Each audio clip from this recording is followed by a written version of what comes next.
Üdv a csatornán, derítsük ki az igazságot Kleopátráról. Jelenleg nincs olyan ismert és népszerű nő az ókori időkből, mint 7. Kleopátra. Mindenki azt hiszi, hogy ismeri őt, de mennyire tudjuk róla az igazat? Kleopátra fekete volt-e vagy sem? Hogy megértsük Kleopátra származását, vissza kell menni az időben néhány évszázaddal, és megnézni, hogyan érkezett meg Egyiptomba a családja. Krisztus előtt 332-ben Egyiptomot megszállták a perzsák, ami az egyiptomiaknak kényelmetlen volt. Felszabadító erő az északi Görögországból, Makedóniából indult 3. Alexandrosz vezetésével, aki ugyanúgy terjeszkedni akart, mint a perzsák, ezért Egyiptomba ment és kiűzte Dáreioszt a perzsákkal. 3. Alexandrosz halála után a korábban személyes testőreként szolgáló makedón első Ptolemaiosz lett Egyiptom fáraója. Megalapítja a Ptolemaiosz dinasztiát. Ebből a Ptolemaiosz dinasztiából származott Kleopátra is.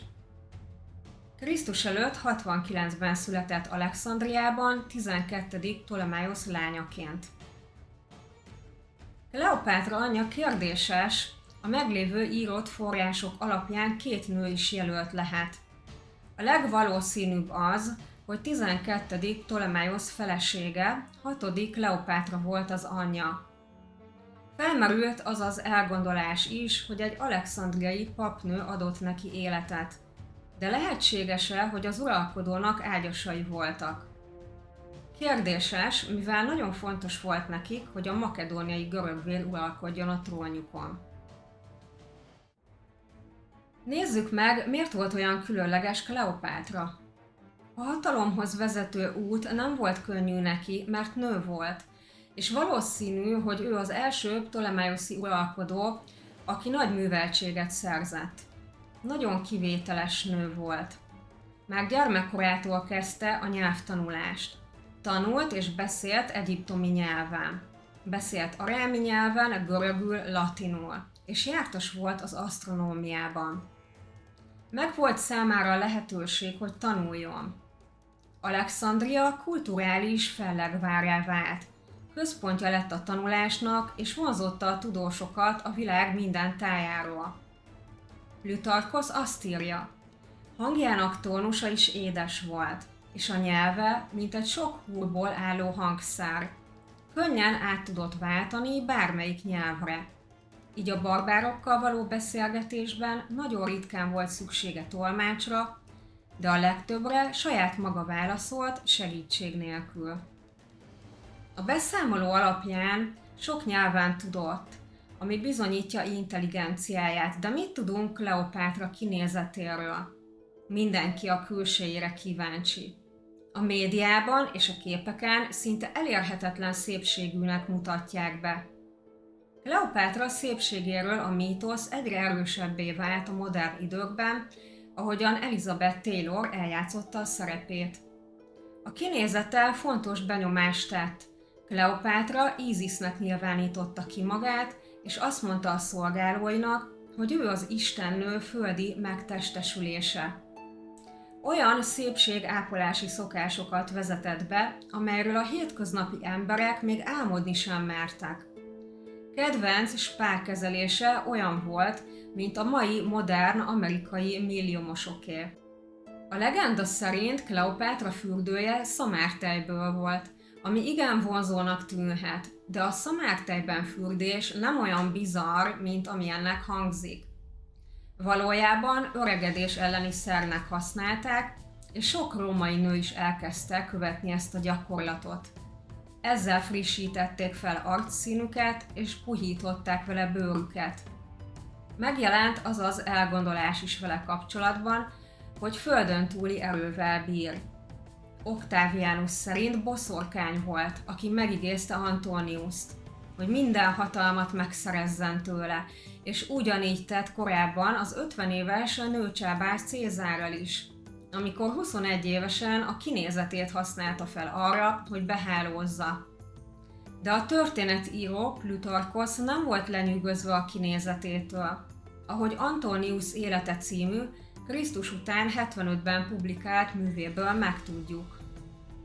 mert szépsége, amint mondják, nem volt egyedülálló, és nem volt olyan meghökkentő. Azok számára, akik látták, de a vele való társalgásnak ellenállhatatlan varázsa volt. Jelenléte a karakterével és a beszédének meggyőző erejével párosult. Kiáradt valahogy a másokkal szembeni viselkedésére. Volt valami izgató benne. Világos, hogy inkább bájos volt, a karizmája az eszéből jött, s nem a kinézetéből. A régészeti bizonyítékok alapján Kleopátra a kaukázusi fajhoz tartozott. Ezt bizonyítják a reliefek, a szobrok és az érmék is. Kleopátra makedón görög volt. A szobrán görög fejdíszt viselt, és a haja görög stílusú konyban volt. Karakteres arcvonásai, hosszúkás orra, finom álla, nagy szemei mögött egy magnetikus és igéző személyiség állt. Marcus Antonius új pénznemet veretett, amelyben Kleopátrát ábrázolták. Ezeken az érméken is látható Kleopátra profilja, néhány érmének a hátoldalán pedig Antonius van. Nézzük meg a külsején kívül még mit használt, hogy sikeres legyen. Kleopátra tudta, hogyan csavarja a kisujja köré a férfiakat. De célja mindvégig az volt, hogy megőrizze Egyiptom függetlenségét. Megszerezte Cézár és Antonius támogatását, ahol nem csak a csábítást, hanem a kreativitását is használta.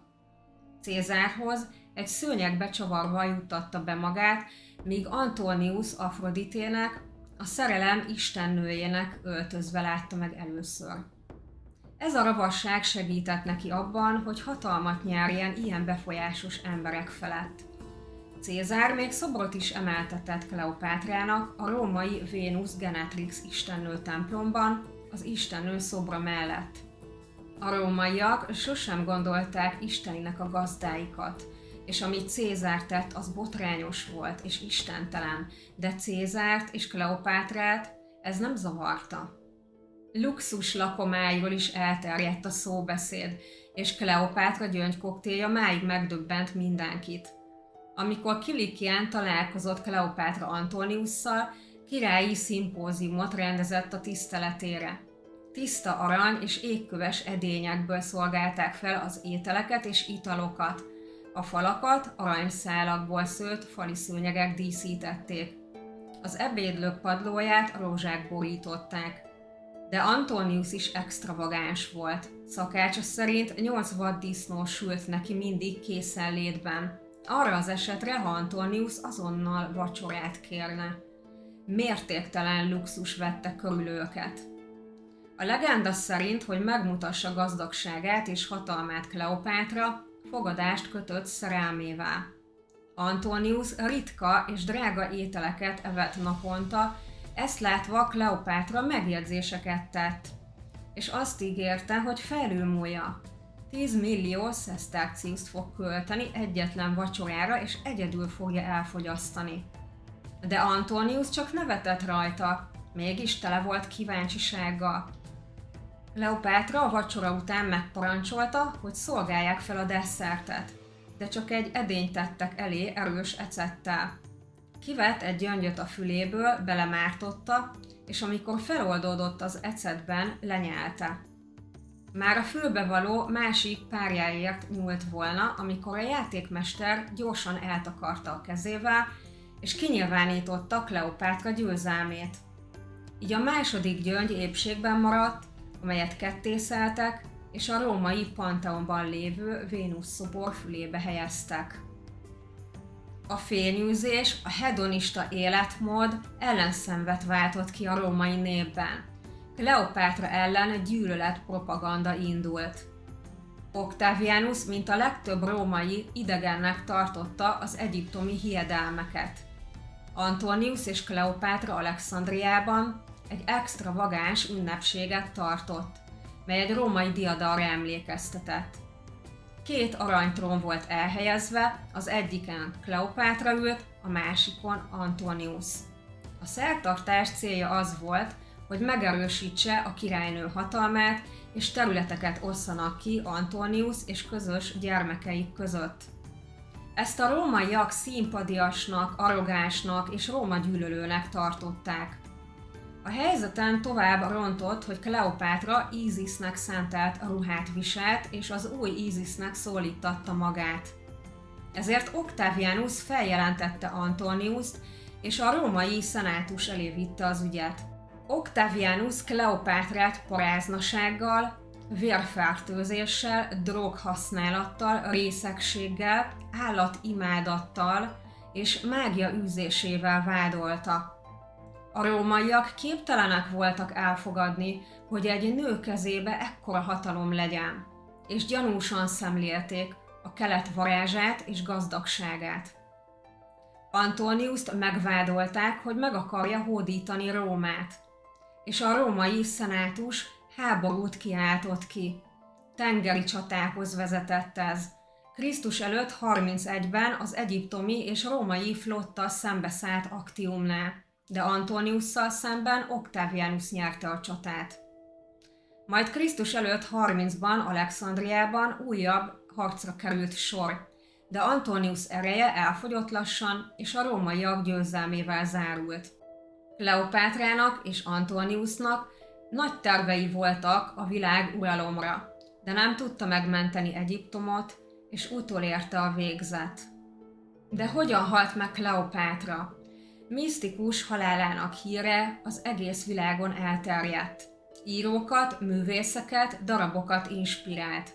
Mivel Kleopátra teste nem került elő, ezért ókori forrásokra tudunk támaszkodni.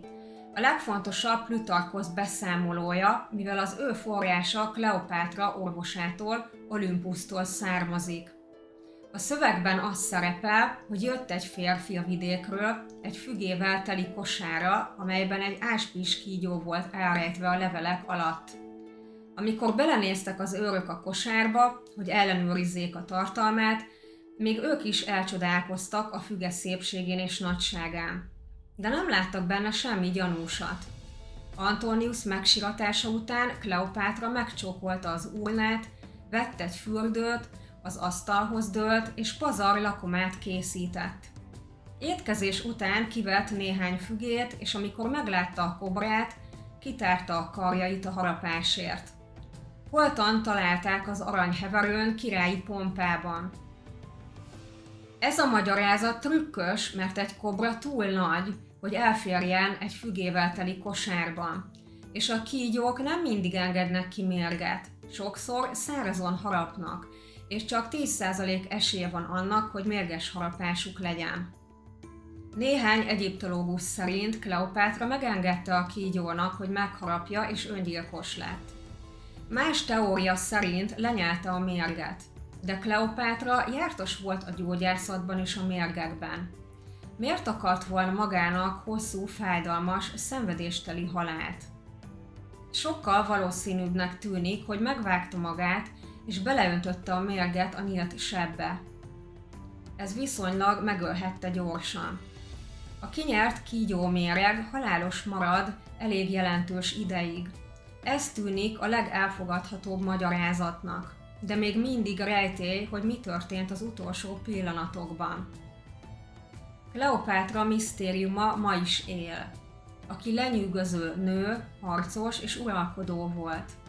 Jelenleg Zahi Havasz egyiptomi régész kutatja Kleopátra sírját, és hisz benne, hogy megtalálja a temetkezését. Köszönöm a figyelmeteket, és ha tetszett, gyertek máskor is!